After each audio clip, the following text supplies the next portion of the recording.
अब हम बात कर रहे थे कि रैम की जो है वो कितनी तरह की होती है रैम। ठीक है, तो स्टैटिक मेमोरी की अगर हम बात करें तो स्टैटिक मेमोरी जो है वो दो तरह की मतलब जो सॉरी रैम जो है वो दो तरह की होती है।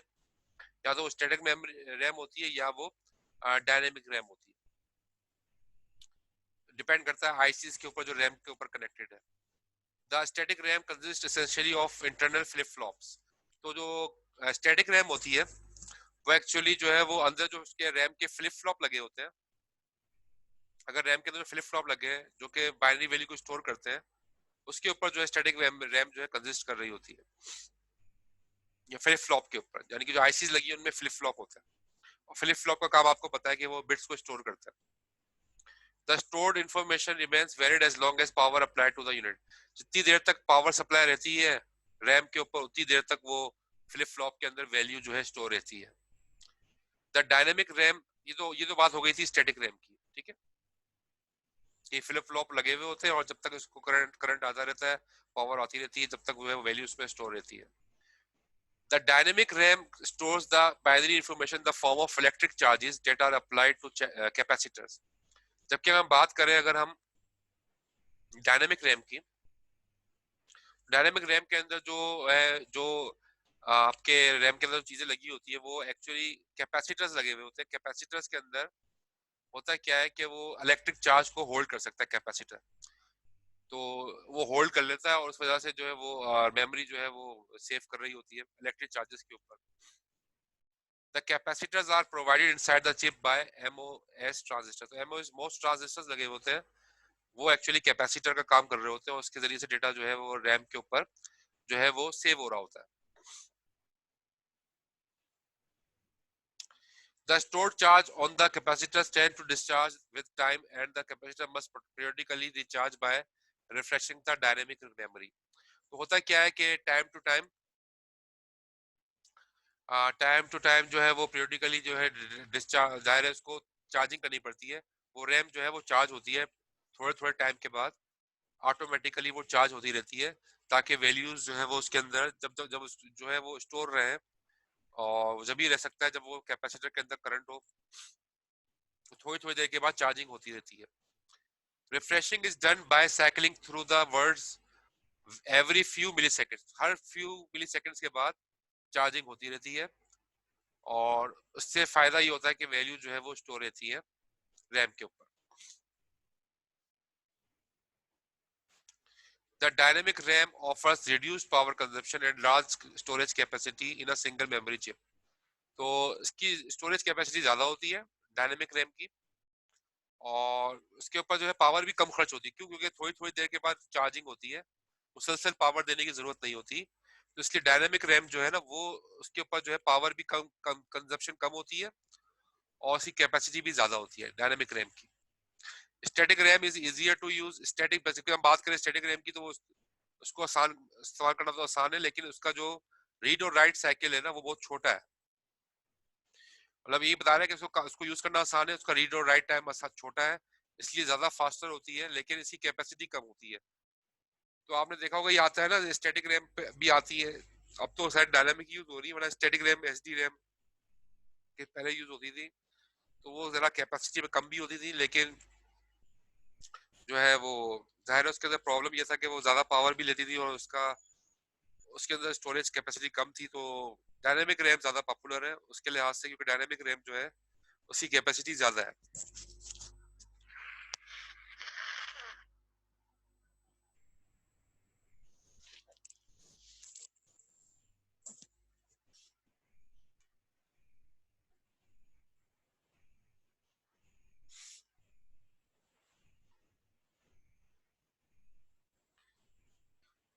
अच्छा, originally RAM was used to refer to a random access memory, but now it is used to designate read write memory access. तो जाहिर है रैम का असल नाम तो रैंडम एक्सेस मेमोरी था और है भी, लेकिन अब ज्यादातर इसका काम क्या किया जा रहा है कि रीड और राइट ऑपरेशन, मेमोरी के ऊपर अगर कुछ लिखना हो या मेमोरी से कोई रीड करना हो तो वो हम रैम के जरिए काम कर रहे होते हैं। तो रीड और राइट ऑपरेशन परफॉर्म हो रहा होता है रैम पे। RAM is used for storing the bulk of the programs and data that are subject to change. ठीक है, जो वो प्रोग्राम या डेटा जो कि मुसलसल चेंज हो रहा हो, और नया प्रोग्राम आ रहा है, पुराना प्रोग्राम जा रहा है और मुसलसल चेंज हो रहा है, उसके लिए हम ज़ाहिर है रैम यूज कर रहे होते हैं। जबकि अगर हम रोम की बात करें, read only memory, ROM is used for storing program data permanently resident in the computer and for the table of constants that do not change in value once the production of the computer is completed. अगर हम रोम की बात करें तो रोम तो जाहिर है वो बिल्ट इन होती है, कंप्यूटर के ऊपर ही बिल्ट इन होती है, और वो जब एक मरतबा इसको इंस्टॉल कर दिया जाता है, रोम में कुछ चीज रख दी जाती है, तो वो कब परमानेंट हो जाती है, वो सॉफ्टवेयर उसमें परमानेंट होता है। जैसे हम कहते हैं रोम रोम में बायोस होती है, ठीक है, बायोस एक प्रोग्राम है जो सिस्टम को स्टार्ट करने के काम आता है, तो वो जाहिर है स्टोर कहाँ पर होता है, वो रोम में ही स्टोर होता है।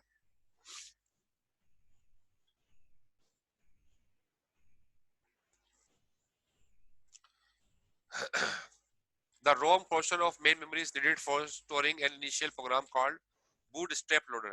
तो रोम के अंदर एक्चुअली बूटस्ट्रैप लोडर होता है। ये बूटस्ट्रैप लोडर काम क्या करता है कि ये जो है जब आप सीपीयू को ऑन करते हैं तो बूटिंग का सारा काम जो है ये बूटस्ट्रैप लोडर करता है। ये एक सॉफ्टवेयर है जो कि रोम के अंदर इंस्टॉल होता है, और ये काम सॉफ्टवेयर करता है क्या है कि आपके सिस्टम को बूट करके सक्सेसफुली हार्ड डिस्क तक ले जाता है, और हार्ड डिस्क में रखा हुआ जो ऑपरेटिंग सिस्टम है वो फिर शुरू हो जाता है, स्टार्ट हो जाता है। ऑपरेटिंग सिस्टम तक लेके जाना ये बूट स्ट्रैप लोडर का काम है। और जाहिर है ये बूट स्ट्रैप लोडर जो सॉफ्टवेयर है वो कहाँ इंस्टॉल्ड है, वो आपके रोम में इंस्टॉल्ड है। The boot strap loader is a given program whose function is to start the computer software operating when power is turned on। जब पावर को ऑन किया जाता है तो बूट स्ट्रैप लोडर उसी, यानी कि आप सीपीयू को ऑन करते हो उस टाइम जो है ये रोम में रखा हुआ सॉफ्टवेयर बूट स्ट्रैप लोडर ये अपना काम शुरू कर देता है।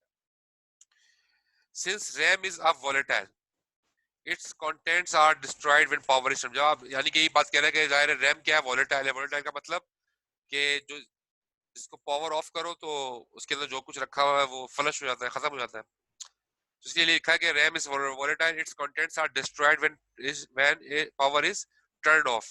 जब आप सीपीयू को बंद कर देते हो तो जो कुछ रैम में रखा हुआ है वो सारा फ्लश हो जाता है। The contents of ROM remain unchange after power is turned off and on again. लेकिन जब आप सिस्टम को बंद भी कर दो तब भी जो है रोम के अंदर रखा हुआ जो सॉफ्टवेयर है वो चेंज नहीं होता, वो एज इट इज रखा रहता है।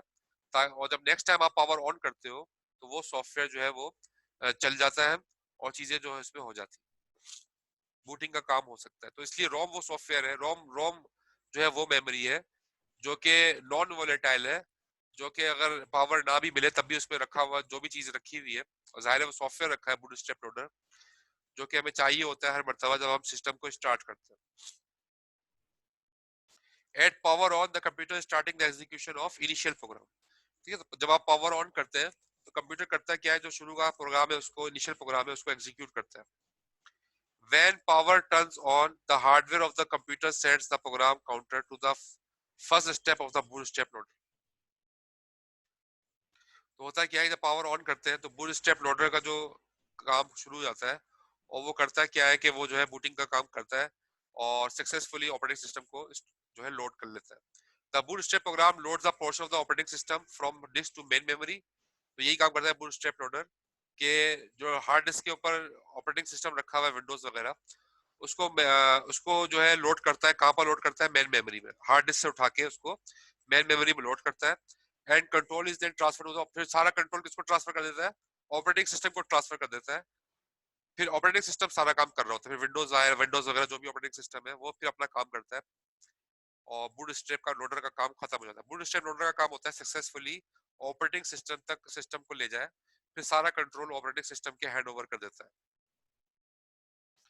और ऑपरेटिंग सिस्टम फिर क्या करता है, कंप्यूटर को भी यूज करता है। तो ये एक्चुअली रोम का काम था कि रोम के अंदर जो बिल्ट इन सॉफ्टवेयर है जिसको हम बूटस्ट्रैप लोडर कहते हैं, वो ये काम कर रहा होता है कि सक्सेसफुली जब सिस्टम आप ऑन करते हैं तो सक्सेसफुली जो है सिस्टम को ऑपरेटिंग सिस्टम तक लेके जाता है, और ऑपरेटिंग सिस्टम को रैम में लोड करने के बाद बूटस्ट्रैप लोडर का काम खत्म हो जाता है।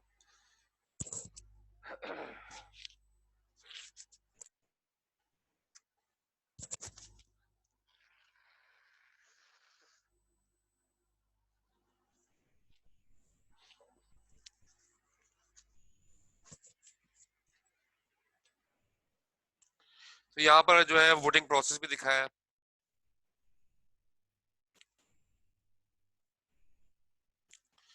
कि आपकी ये मेन रैम है, जो मेन मेमोरी है, और मेन मेमोरी, और इसके अंदर जो है एक्चुअली ऑपरेटिंग सिस्टम आपका कहाँ रखा हुआ है, ये हार्ड डिस्क पे रखा हुआ है। स्टेप वन में क्या लिखा है, देखिए दो स्टेप है। स्टेप वन में क्या है, machine starts by executing the boot loader program readily in memory, operating system is stored in the mass storage. Operating system आपका कहाँ रखा हुआ है, ये ऑपरेटिंग सिस्टम है, ऑपरेटिंग सिस्टम आपका मास स्टोरेज में रखा है, यानी कि हार्ड डिस्क पे। तो हार्ड डिस्क से उठ के वो बूट लोडर का काम क्या करता है, जो रोम है, रोम क्या करती है कि वो इस ऑपरेटिंग सिस्टम को सक्सेसफुली कहाँ लोड कर देती है, वोलेटाइल मेमोरी में, रैम के अंदर। ये बूट लोडर का काम। और बूट लोडर कहाँ रखा हुआ है, रोम पे रखा। तो पहला स्टेप यही होता है कि ऑपरेटिंग सिस्टम को जो है बूट लोडर सक्सेसफुली रैम में जो है वो इंस्टॉल कर देता है। सेकंड काम क्या होता है, boot loader program directs the transfer of the operating system into main memory and then transfer control. तो भी सारे बूट लोडर काम क्या करता है कि सारा कंट्रोल जो है वो किसके हवाले कर देता है, ऑपरेटिंग सिस्टम के। फिर ऑपरेटिंग सिस्टम और हार्ड डिस्क में कम्युनिकेशन होती रहती है, बूट लोडर का काम बीच में से खत्म हो जाता है, ये अब चला जाता है, ये ऑपरेटिंग सिस्टम को सारा कंट्रोल देके फिर ये जो है अपना जो है काम खत्म हो जाता है इसका, और ये फिर एग्जिट हो जाता है। और फिर ऑपरेटिंग सिस्टम और जो हार्ड डिस्क है उसके दरमियान कम्युनिकेशन होती रहती है, जो कि सेकंड स्टेप के ऊपर परफॉर्म होता है। तो ये बूटिंग प्रोसेस था जिसको यहाँ पर डायग्रामेटिकली दिखाया गया है।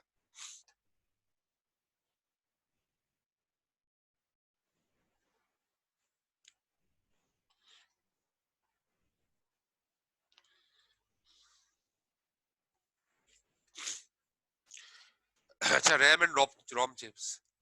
रैम और रोम चिप्स लगी हुई होती हैं। A RAM chip is better suited for communication with the CPU if it has one or more control inputs that selects the chip only when needed. तो रैम के ऊपर जो है अगर मल्टीपल कंट्रोल इनपुट्स लगा दिए जाए तो रैम जो है ज्यादा एफिशिएंटली काम कर रही होती है। Another communication feature is a bidirectional data bus that allows the transfer of data either from the memory to CPU। यानी कि यहाँ पर ये बात कह रहे हैं इस पैराग्राफ में कि रैम के ऊपर जो है जाहिर है रैम पे रीड भी, रैम से रीड भी कर सकते हो और रैम पे राइट भी कर सकते हो। और ये दोनों काम जो है रैम पे एक ही वक्त में हो रहे होते हैं। और कैसे हो रहे होते हैं कि उनकी बाय डायरेक्शनल डेटा बसेस होती हैं, बाय डायरेक्शनल डेटा बसेस के जरिए रीड और राइट ऑपरेशन परफॉर्म हो रहा होता है रैम के ऊपर। अब बाय डायरेक्शनल बस can be constructed with three state buffer. तो बाय डायरेक्शनल बस कैसे कंस्ट्रक्ट की जाती है, उसमें थ्री स्टेट बफर के जरिए। ये थ्री स्टेट बफर मैं आपको पहले भी बता चुका हूँ। A three state buffer output can be placed in one of three possible। तो थ्री स्टेट बफर जो है उसका जो आउटपुट होता है वो तीन स्टेट्स के अंदर, पॉसिबल स्टेट्स के अंदर आ सकता है। या तो उसका आउटपुट वन होगा, a signal value, a signal equivalent to logic one, यानी कि जो आपका थ्री स्टेट बफर है, थ्री स्टेट बफर है उसका आउटपुट या तो वन होगा, या उसका आउटपुट जीरो होगा, या उसका आउटपुट जो होगा वो हाई इम्पीडेंस स्टेट होगा। ये हम पहले पढ़ चुके हैं, ठीक है। वन और जीरो तो जाहिर है आपको पता ही है, वन और जीरो क्या है, these are normal digital signals. One और जीरो तो नॉर्मल डिजिटल सिग्नल्स है, जबकि जो हाई इम्पीडेंस स्टेट है it behaves like an open circuit.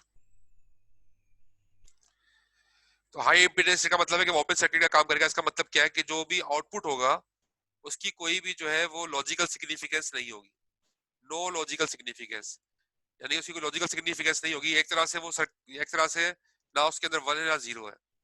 तो इस तरह से यानी कि जो एक ओपन सर्किट बन गया, उस ओपन सर्किट को हम कहते हैं हाई इम्पीडेंस स्टेट। तो थ्री स्टेट बफर ये आपको हम पहले ही पढ़ चुके हैं। तो थ्री स्टेट बफर के अंदर तीन स्टेट्स होती है, या तो वन होता है या जीरो होता है, या ओपन सर्किट वो बन जाता है जिसको हम कहते हैं हाई इम्पीडेंस स्टेट। तो जो बाय डायरेक्शनल बस है ना, जो रैम के ऊपर जो रैम के साथ एसोसिएटेड है, वो बाय डायरेक्शनल बस जो है वो इन्हीं थ्री स्टेट बफर्स के जरिए से जो है बाय डायरेक्शनल बस अपना काम कर रही है।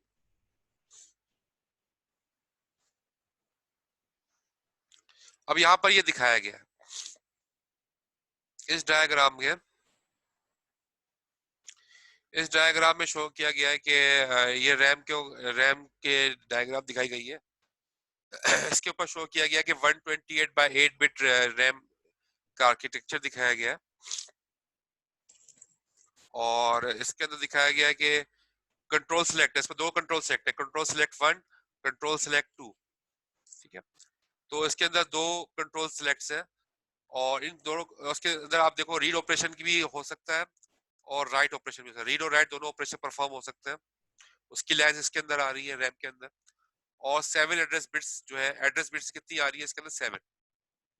और इसका जो आउटपुट जनरेट हो रहा है वो कितनी बिट्स पे, 8 बिट बस सिस्टम के ऊपर इसका जो है वो समझे यहाँ पर इसके साथ कनेक्टेड है। ये बाय डायरेक्शनल बस है जो कि 8 बिट पे मुश्तमिल है। तो यहाँ पर नीचे इसका जो है वो टेबलर फंक्शन टेबल भी दिखाया गया। ये फंक्शन टेबल है।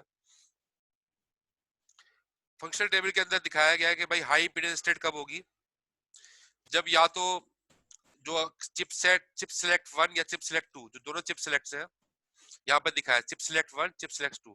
चिप सेलेक्ट 2 पे क्या है, वो बार लगी हुई है। तो बार काम क्या करेगी, जाहिर है वो वैल्यू को इन्वर्ट कर देगी। तो अगर दोनों जीरो है, चिप सेलेक्ट 1 भी जीरो है, चिप सेलेक्ट 2 भी जीरो है, तो जब दोनों सेम हो, ठीक है, चिप सेलेक्ट 1 और चिप सेलेक्ट 2 दोनों अगर क्लियर है, उस सूरत में हाई इम्पीडेंस स्टेट होगी। लेकिन अगर दोनों डिफरेंट भी है, यहाँ देखो दोनों डिफरेंट है, चिप सेलेक्ट 1 और चिप सेलेक्ट 2 दोनों डिफरेंट है, एक 0 एक 1 है, लेकिन रीड और राइट पक्का पता नहीं है कि रीड हो रहा है कि राइट हो रहा है, रीड और राइट का पता नहीं है, तब भी जो है हाई इम्पीडेंस स्टेट होगी। अगर दोनों डिफरेंट है, चिप सेलेक्ट 1 भी और 1 0, चिप सेलेक्ट 1 और चिप सेलेक्ट 2 दोनों डिफरेंट है, एक 1 एक 0 है, लेकिन रीड और राइट दोनों बिट्स क्या सेम है, या रीड भी 0 है राइट भी 0, उस सूरत में भी कौन सी स्टेट होगी, हाई इम्पीडेंस स्टेट, यानी कि सर्किट ओपन सर्किट होगा। अच्छा, अगर ये चिप सिलेक्ट 1 है और चिप सिलेक्ट 2 जो है वो 0 है, लेकिन उस सूरत, लेकिन रीड 0 है लेकिन राइट जो है 1 है, उस सूरत में डेटा जो है वो रैम के ऊपर रखा जाएगा, इनपुट डेटा, यानी कि राइटिंग हो रही है। और चिप सिलेक्ट 1 जब 1 है और चिप सिलेक्ट 2 0 है, लेकिन रीड डेटा जो है 1 है, राइट का नहीं बताया कुछ, लेकिन रीड 1 है, तो उस सूरत में डेटा जो है वो डेटा का आउटपुट जो है RAM, output data from RAM, तो रेट रैम से जो रैम पर रखी हुई चीज है उसको रीड किया जाएगा, रीडिंग परफॉर्म हो रही है। और जब चिप सिलेक्ट 1 और चिप सिलेक्ट 2 दोनों 1 है, लेकिन आपको रीड और राइट के बारे में कुछ नहीं बताया जा रहा, तो इसका मतलब अगेन ये कौन सी स्टेट हो गई, हाई इंपीडेंस स्टेट। तो ये फंक्शन टेबल है, किसकी फंक्शन टेबल है, रैम की फंक्शन टेबल है, कि रैम के ऊपर जो चिप सिलेक्ट है उसके ऊपर जो इनपुट आ रहा होता है, या रीड और राइट के ऊपर जो इनपुट आ रहा होता है उसकी बिहाफ के ऊपर या तो स्टेट इनहिबिट होती है, इनहिबिट का मतलब हाई इंपीडेंस स्टेट होती है, या फिर राइट, इसकी इसकी रीड और राइट के ऊपर डिपेंड कर रहा होता है कि वो राइटिंग हो रही है या रीडिंग हो रही है, ठीक है। तो इसकी इस फंक्शन टेबल के जरिए से हमें पता चल जाएगा कि रैम के ऊपर कौन सा ऑपरेशन किस वक्त परफॉर्म हो रहा है।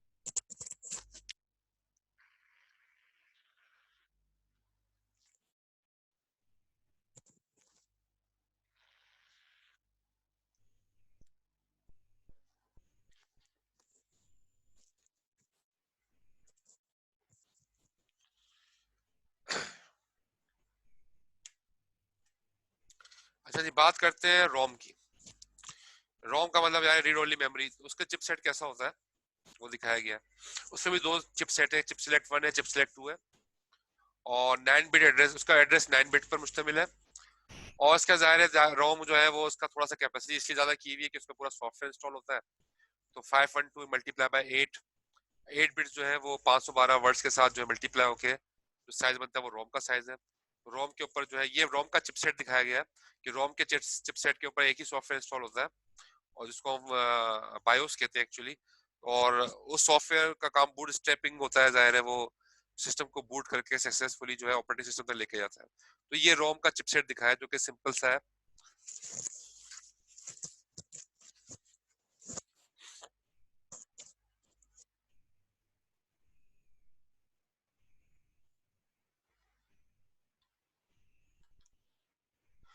अच्छा जी, बात करते हैं वर्चुअल मेमोरी की।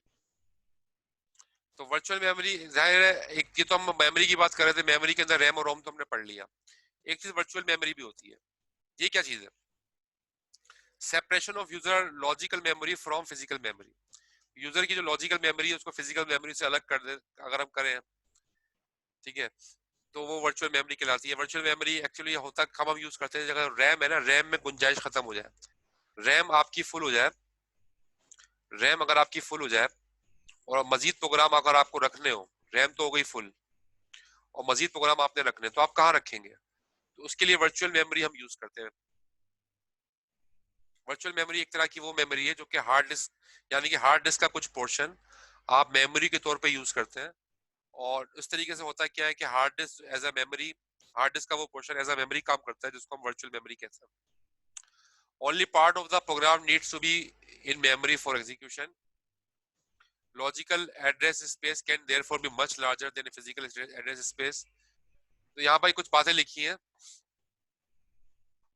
तो allows address space to be shared by several processes, allow for more efficient process creation। यानी कि ये सारी बातें मिलकर ये एक ही बात कह रही हैं कि जो आपकी फिजिकल मेमोरी है, वर्चुअल मेमोरी जो है, जो वर्चुअल मेमोरी है वो जाहिर है आपको ज्यादा स्पेस प्रोवाइड करती है, जिसके अंदर आप बहुत सारे सेवरल प्रोसेसेस एग्जीक्यूट कर सकते हो, जो कि अगर रैम के अंदर जगह कम पड़ जाए उस सूरत में हम ये यूज करते हैं।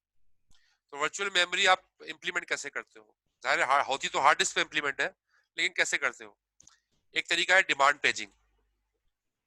तो more common logical segments view page implementation.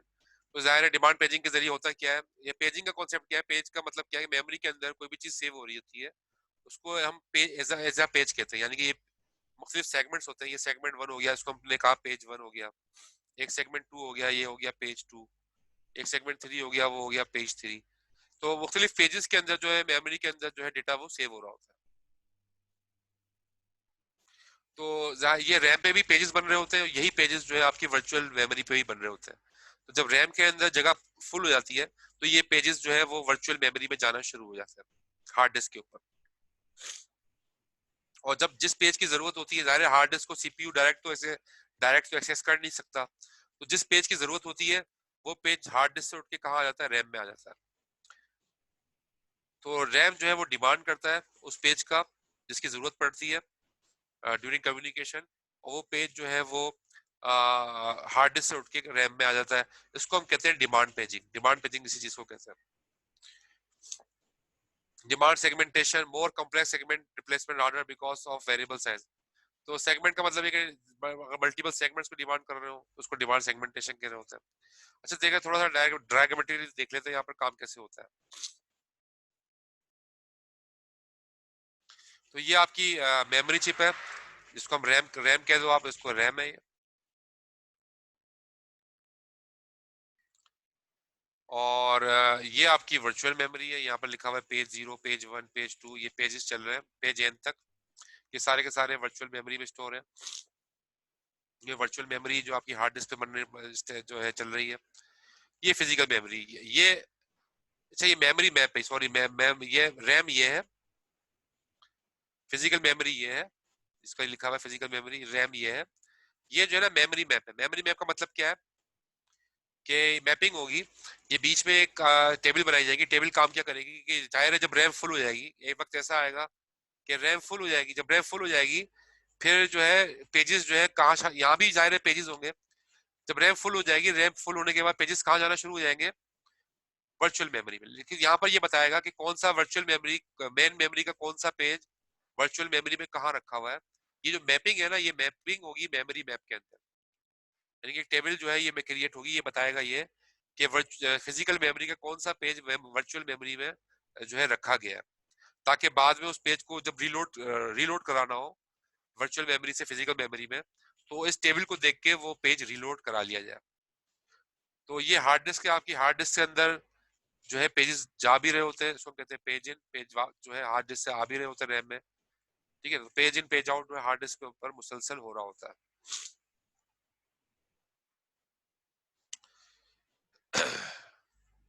तो डिमांड पेजिंग जो अभी थोड़ी देर पहले बताया,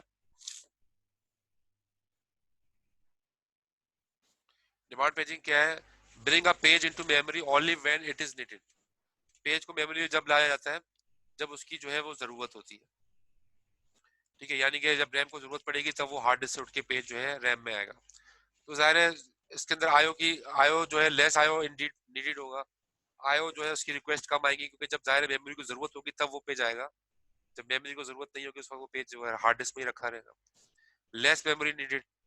ठीक है, तो रैम के ऊपर जो है वो रैम के ऊपर गुंजाइश रहेगी उस सूरत में कि अगर वर्चुअल मेमोरी में चीजें जा रही हैं तो रैम काफी एफिशिएंटली चल सकती है और दूसरे प्रोग्राम को भी चला सकती है अगर वर्चुअल मेमोरी जो है वो यूज की जा रही है। फास्टर रेस्पॉन्स, रैम का रेस्पॉन्स फास्टर होगा। ठीक है, तो ये सारी चीजें लिखिए। Page is needed reference to it. अब जाहिर है डिमांड पेजिंग में होता है क्या है, पेजेस चाहिए होते हैं। जो पेज रैम में नहीं है वो पेज जो है वो वर्चुअल मेमोरी से जो है लाया जाता है। तो पता कैसे चलेगा कि वो पेज जिसको चाहिए प्रोसेसर को वो रैम में है या नहीं? तो एक बिट के जरिए काम किया जाता है। तो अगर बिट इनवैलिड रेफरेंस देगी तो इसका मतलब है वो सिस्टम जो पेज रैम के अंदर मौजूद नहीं है, और उस सूरत में वो मेमोरी जो है वो पेज जो है उठ के कहां पर आएगा, वर्चुअल मेमोरी से उठ के वो रैम में आ जाएगा, ब्रिंग टू मेमोरी। तो यहाँ पर जैसे दिखाया भी गया है डायग्राम में, देख लें आप।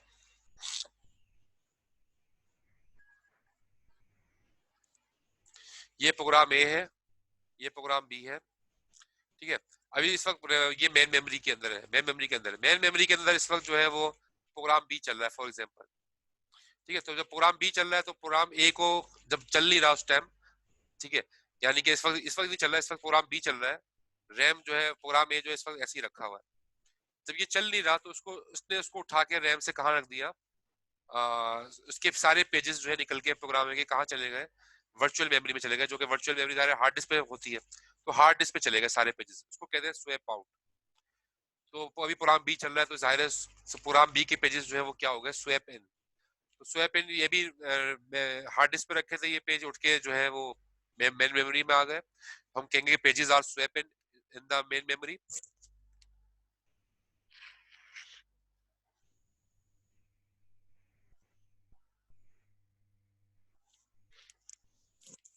और अगर जो है ये जब होता है यानी कि जब जिस वक्त जो प्रोग्राम यूज हो रहा हो, बाद में जब ए प्रोग्राम यूज हो रहा होगा तो ए के पेजेस जो है मेमोरी से स्वैप जो है बाद में जब बी प्रोग्राम यूज हो ए प्रोग्राम यूज हो रहा होगा तो ए के पेजेस स्वैप इन हो जाएंगे और बी के पेजेस जो है स्वैप आउट हो जाएंगे। दूसरे लफ्जों में जो प्रोग्राम चल रहा है उसके पेजेस को मेमोरी में रखा जाएगा, जो प्रोग्राम इस वक्त चल नहीं रहा उसको फिलहाल जो है टेम्पररी कहाँ शिफ्ट कर दिया जाएगा, जो है सेकेंडरी स्टोरेज के ऊपर, यानी कि वर्चुअल मेमोरी पे उसको जो है स्वैप आउट करके रख दिया जाएगा।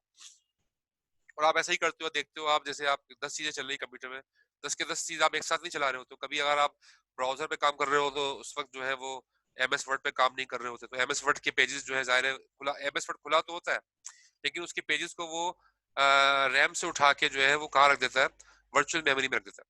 जब आप दोबारा ब्राउजर से एमएस वर्ड यूज करते हो तो दोबारा वो एमएस वर्ड के पेजेस जो है वर्चुअल मेमोरी से उठ के, हार्ड डिस्क से उठ के दोबारा से रैम में आ जाते हैं। तो पेजेस इस तरह से स्वैप इन स्वैप आउट होते हैं और इस तरह से जो है वो मेन मेमोरी काम कर रही होती है।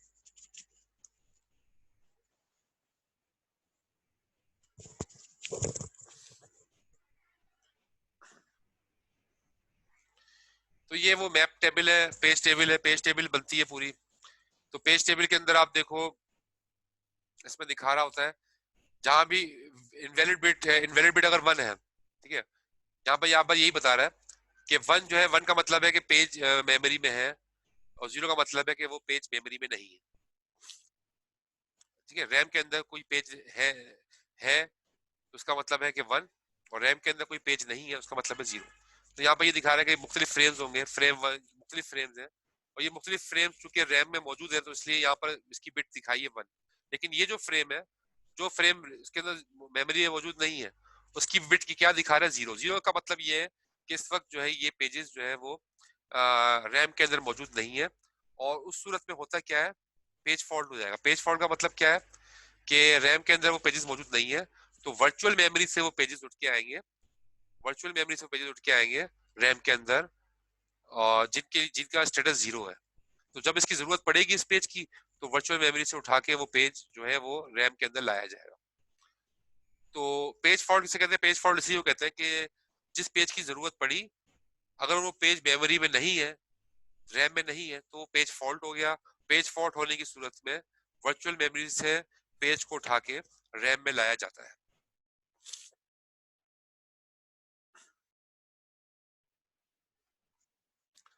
तो यहाँ पर जो है वो दिखाया गया है, ये लास्ट स्लाइड है। यहाँ पर दिखाया गया है कि ये टेबल है, पेज टेबल। पेज टेबल के अंदर वैलिड और इनवैलिड दिखा रहा है आपको। ठीक है, वैलिड का मतलब है कि रैम पे मौजूद है, ये आपकी फिजिकल मेमोरी है, ये रैम है। अब रैम के अंदर क्या मौजूद है, ए मौजूद है, सी मौजूद है, एफ मौजूद है। अब ये लॉजिकल मेमोरी, लॉजिकल मेमोरी का मतलब क्या है कि आपके सारे प्रोग्राम इस वक्त यूज हो रहे हैं, खुले हुए हैं सारे प्रोग्राम, लेकिन कुछ पेजेस जो है वो रैम में है और कुछ पेजेस जो है वो वर्चुअल मेमोरी में। तो जो पेजेस रैम में है वो आप इस टेबल से देख सकते हो, पेज टेबल कौन से पेजेस रैम में है। तो पेज नंबर 0 है, जो फ्रेम 0 है, फ्रेम 0 जो है वो वैलिड वैलिड स्टेट दिखा रहा है कि वो रैम में मौजूद है। कहां पर मौजूद है, फोर्थ लोकेशन पे। तो आप फोर्थ लोकेशन पे देखो कि जो जीरो स्टेट का जीरो जीरो फ्रेम था यानी कि ए, ये मौजूद है रैम में। फिर अगला वन जो है, वन नहीं है, वन इनवैलिड कह रहा है, तो वन इसका मतलब है वन कहाँ होगा, वन जो है वर्चुअल मेमोरी में होगा, बी। ठीक है, यानी कि वर्चुअल मेमोरी से उठ के चीजें यहाँ भी आ रही है, जहां भी जा रही है।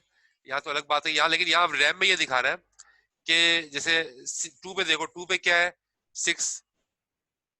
टू पे टू की चीज जो है वो सिक्स लोकेशन पे वैलिड है, तो सिक्स लोकेशन पे यानी कि टू पे क्या रखा था, टू पे यहाँ रखा था सी, और ये सी जो है इस वक्त जो है वो वर्चुअल मेमोरी में मौजूद है। इस तरह से नाइन नाइन जो है वो कहाँ रखा था, मेमोरी लोकेशन फाइव पे जो है वो, यानी लिखा है मेमोरी लोकेशन फाइव पे जो चीज रखी थी यानी कि एफ, वो रैम में कहाँ रखा हुआ है, लोकेशन नाइन पे। लोकेशन नाइन के ऊपर आप देखो वो एफ मौजूद है। तो ए सी और एफ रैम में मौजूद है, इसलिए इनके आगे क्या लिखा हुआ है, वी। वी का मतलब वैलिड वैलिड पेज, कि जो इस पर रैम में मौजूद है। और जो इस पर रैम में मौजूद नहीं है बल्कि वर्चुअल मेमोरी में है, उनको उनको आई से दिखा है। आई का मतलब है इनवैलिड। इनवैलिड पेज का मतलब क्या है, इनवैलिड बिट का मतलब क्या है कि वो इस वक्त रैम में मौजूद नहीं है बल्कि वर्चुअल मेमोरी में। तो जब किसी पेज की जरूरत पड़ेगी, जैसे पेज नंबर ई की अगर जरूरत पड़ेगी, तो पेज ई उठ के जो है वो कहाँ आ जाएगा, वर्चुअल मेमोरी से उठ के रैम में आ जाएगा जब इसकी जरूरत पड़ेगी। तो इस टेबल के अंदर सारी चीजें, इस टेबल के अंदर पता चल रहा होता है कि कौन से पेजेस इस वक्त रैम में है और कौन से पेजेस इस वक्त जो है वो वर्चुअल मेमोरी के अंदर स्टोर्ड है। तो यहाँ पर जो है ना वो हमारा जो है वो लेक्चर खत्म हो रहा है। कोई इसके अंदर क्वेश्चन तो नहीं है अभी तक जो चीजें आई।